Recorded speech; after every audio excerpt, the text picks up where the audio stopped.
तो फैमिली ये क्लिप मैंने इसलिए डाली है कि शिव नंदिनी के घर में जो बछड़ा हुआ था, गाय को बछड़ा हुआ था, उसका निमंत्रण गया था शिव नंदिनी के मायके में और वहाँ से कोई नहीं आया, इसलिए उसकी क्लास लगा दी उसकी सास ने।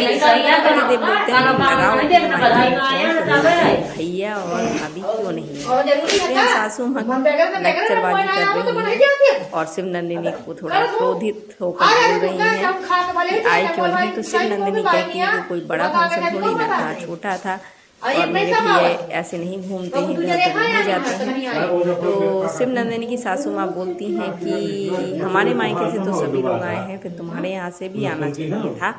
तो चलिए आगे मैं वीडियो में विस्तार से बताऊंगी, तो आप वीडियो देखिए। फ्रेंड, कैसे हैं आप सभी लोग? आई होप आप सभी स्वस्थ होंगे, मस्त होंगे, यही कामना करती हूँ। तो वीडियो को स्टार्ट करने से पहले जो भी चैनल पर नए जुड़े हैं तो प्लीज़ चैनल को सब्सक्राइब कर लीजिएगा और बेल आइकन को जरूर प्रेस कर लीजिएगा और एक प्यारा छोटा सा कमेंट जरूर करिएगा ताकि हमें पता चले कि आपको वीडियो कैसा लग रहा है। और चलिए वीडियो को स्टार्ट करते हैं। तो आज का वीडियो होने वाला है शिव नंदिनी और उसकी सास के ऊपर।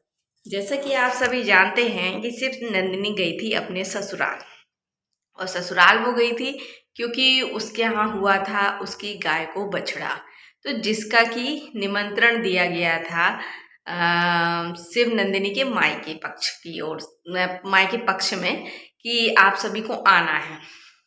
अब वहाँ बछड़ा हुआ था तो कुछ जगह ये बहुत छोटी बात होती है, पर गांव में आज भी इसको बहुत मानते हैं और सबको बुलाया जाता है खाने पे। तो हमें तो लग रहा था कि कोई शादी ब्याह है, पर नहीं, पता चला कि बछड़ा हुआ है, इसलिए इनविटेशन दिया गया है। तो लेकिन जब सासू माँ इतनी क्रोधित इसलिए हो जाती हैं कि जब पूछती हैं कि भाई तुम्हारा भाई क्यों नहीं आया शिव नंदिनी, और भाभी क्यों नहीं आई, ना समधिन जी आई, ना समधी जी, मतलब कोई भी क्यों नहीं आया। तो उससे पहले कौशल्या ने वीडियो बनाया था कि हम नहीं जा पाए हैं क्योंकि हमारे घर में बहुत काम है, हमारे यहाँ बहुत काम है, व्यस्तता है, इस वजह से हम नहीं जा पा रहे हैं। तो इस बात को लेके जब सासू माँ पूछती हैं शिव नंदिनी से कि तुम्हारे मायके से कोई नहीं आया, शिव नंदिनी ने बोला कि हमारा घर बहुत दूर है और बार बार आना संभव नहीं है, और कोई बड़ा कार्यक्रम तो नहीं है, छोटा कार्यक्रम था इसलिए कोई नहीं आया। तो माँ जी को, मतलब सासू माँ को गुस्सा आ जाती है, मतलब बिल्कुल रौद्र हो जाती हैं वो। और जैसा कि हमने कई बार वीडियो में देखा है, वो सीधी तो नहीं है, वो जो भी होता है बहुत तेज तर्रार है और बोल देती हैं। तो यहाँ पर उन्होंने बोल ही दिया कि मेरे मायके पक्ष से तो सभी लोग आए थे, मामी आई थी, मामा आए थे, सभी लोग आए थे। तो छोटा कार्यक्रम हो या बड़ा कार्यक्रम हो, तुम्हारे भाई को भाभी को आना चाहिए था। तो शिव नंदिनी ने कहा कि ये कोई बड़े कार्यक्रम नहीं था, छोटा कार्यक्रम था। तो साफ साफ उन्होंने कहा कि मेरे मायके से सभी लोग आए थे, तो मामी आई थी, मामा आए थे, सभी लोग आए थे, तो तुम्हारे यहाँ से कोई क्यों नहीं आना, बड़ा कार्यक्रम हो चाहे छोटा कार्यक्रम, आना तो चाहिए था। तो शिव नंदिनी ने भी कह दिया ये कोई बड़ा कार्यक्रम नहीं था। तो भाई, बड़ा कार्यक्रम हो या, शिव नंदिनी की इसमें कोई गलती नहीं है। शिव नंदिनी जब सासू माँ भड़कती हैं तो शिव नंदिनी बेचारी शांत भी हो जाती है, लेकिन सासू माँ नहीं रुकती क्योंकि वो तो सासू माँ है। अब सासू माँ के मायके से सभी लोग आ जाते हैं, क्यों? क्योंकि वो लोग वहीं रहते हैं, आस पड़ोस में, गांव में वहीं रहते हैं, तो सब चले आते हैं। अभी कुछ दिन पहले निर्जला का बर्थडे था, तब भी सभी लोग आए थे।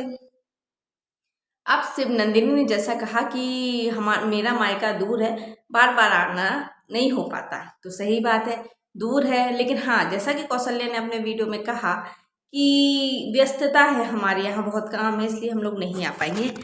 तो ये चीज़ माँ जी को सोचनी चाहिए थी, क्योंकि लड़की दी है उन्होंने, तो जो भी होगा वो नहीं सुनेंगी, सुनना शिव नंदिनी को पड़ेगा, सुनना लड़की को पड़ता है, और नई नई शादी हुई है, तो माँ जी को ये चीज़ सोचनी चाहिए थी कि किसी ना किसी को तो भेज देते, मंगल भाई को ही भेज देते, शिवांगी को भेज देते, कम से कम शिव नंदिनी को इतना सुनना तो नहीं पड़ता।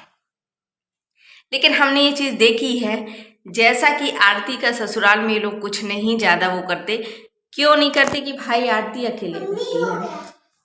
शिव नंदिनी बेचारी सासू माँ के रौद्र रूप का शिकार हो जाती है। तो इसमें शिव नंदिनी की कोई गलती नहीं थी। गलती थी जो उनके मायके पक्ष के बड़े बुजुर्ग हैं, मतलब कि उनकी माता जी। माँ जी ऐसे तो बहुत ज़्यादा बोलती हैं, लड़ने पे उतारू भी हो जाती हैं, पर उन्होंने जैसा कि आरती से ज़्यादा उन्हें कोई वो नहीं रहता, मतलब वो आती है जाती है ठीक है, पर वो लेन देन ज़्यादा नहीं करती। तो भाई आरती के ससुराल में सास नहीं दिखती, ससुर नहीं दिखते, उनका परिवार से पति पत्नी बच्चे ही दिखते हैं, तो ना भी करेंगे तो चल जाएगा। पर शिव नंदिनी की नई नई शादी हुई है, उसके घर में सास है, ननद है और भरा पूरा परिवार है। तो यहाँ पर अगर एक गलती माँ जी करती हैं तो 4 बातें शिव नंदिनी को सुननी पड़ती हैं। तो इसलिए माँ जी को ऐसी कोई गलती नहीं करना चाहिए, और जबकि नई नई शादी हुई है तो बिल्कुल भी नहीं, क्योंकि उसकी सास को तो मौका चाहिए बोलने का। जैसे कि माँ जी ने बोला था, तो अब उसकी सास भी नहीं झुकेगी बोलने से, भाई वो भी बराबर जम के बोलेंगी। तो इसलिए माँ जी ऐसी कोई गलती ना करिए। अगर मंगल भाई थोड़ा टाइम निकाल के आ जाते तो इसमें क्या हो जाता है। और वैसे भी रमन के लिए फिर से शिव नंदिनी को जाना था, तो शिव नंदिनी को लेके वापिस आ जाते, इसमें कोई बुराई नहीं थी। पर माँ जी को ये चीज़ें सोचनी चाहिए, लड़की दी है तो व्यवहार निभाना भी आना चाहिए। पर बेचारी शिव नंदिनी सीधी सादी है, उसने सुना और बेचारी चुप हो गई। और एक और बड़ी बात कि पहले देखिए जो बात मैं कह रही थी वो सच साबित हुई। बात ये कि गए थे जीजा जी सर्विसिंग करवाने, पर फिर इस बार भी उनकी सर्विसिंग नहीं हो पाई। तो ये करने क्या जाते हैं बार बार ससुराल? सर्विसिंग करवाने जाते हैं क्या? कुछ क्या करने जाते हैं, कुछ समझ नहीं आता भाई। पहले भी सर्विसिंग करवाने गए थे, फिर उसके बाद फिर सर्विसिंग करवाने गए और सर्विसिंग नहीं हुई। तो 3-4 दिन रुके पर इनकी सर्विसिंग नहीं हो पाई भाई। गए सर्विसिंग करवाने थे, अब फिर शिव नंदिनी ने कहा है कि जा रहे हैं, मुझे छोड़ भी देंगे और सर्विसिंग भी करवा लेंगे। उस बार हो नहीं पाई थी तो इस बार करवा लेंगे। तो मुझे तो एक बात नहीं समझ में आती शिव नंदिनी, सीधे सीधे बोल दो ना कि भाई उसको जाना ही है, क्योंकि उसके पास कोई काम धंधा है नहीं, तो घर में बैठा करेगा क्या? तो तुम्हारे पीछे पीछे चल देता है और तुम्हें लेकर आ भी जाएगा, क्योंकि तुम तो भाई बैंक हो उसका साक्षात। तुम्ही से तो उसका घर परिवार चल रहा है, उसका गुटका पानी चल रहा है, तो इसलिए वो पीछे पीछे लगा रहता है। और फिर 4 लोग वहाँ उसको 4 उनकी सालियाँ भी मिलती हैं, जिनके साथ गप्पे सड़ाका उनका हो जाता है। तो शिव नंदिनी इतना भी झूठ मत बोलो, क्योंकि ऑडियंस को सब पता है। तुमने उस बार भी सर्विसिंग बोला, पर 4 दिन में उनकी सर्विसिंग नहीं हो पाई। इस पर फिर वो सर्विसिंग के बहाने जा रहे हैं। तो तुम मियाँ बीवी, मतलब तुम खुद इतना अपने पति को बढ़ावा दे रही हो, तो वो तो जानबूझ के गलतियां करेगा भी, क्योंकि उसको पता है कि उसकी पत्नी छुपा ही लेगी। तो शिव नंदिनी अभी तो अच्छा लग रहा है, लेकिन बाद में कहीं ऐसा ना हो कि तुम्हें पछताना पड़े इस चीज़ के लिए। तुमने खुद ही नहीं, अपने पति को खुद ही तुम उसका बैंक बन गई है, तुम खुद ही उसको कुछ करने नहीं दे रही हो। ठीक है, अभी तो सही है, कुछ दिन बाद तुम्हें शायद समझ में आएंगी ये चीज़ें, तो वक्त रहते समझ जाना चाहिए, क्योंकि वो पूरा तुम्हें यूज़ कर रहा है पूरा। वो कुछ यदि काम धंधा करता तो वो घर में थोड़ी ना, जब से शादी हुई तो तब से घर में ही बैठा है, और उसे तो ढंग से पढ़ना भी नहीं आता भाई। जैसा तुम हो वैसी वो है, तो इसलिए शायद ये शादी भी हो गई है। क्योंकि यदि वो जॉब वॉब करता तो फिर भाई वो पढ़ी लिखी लड़की ढूंढता।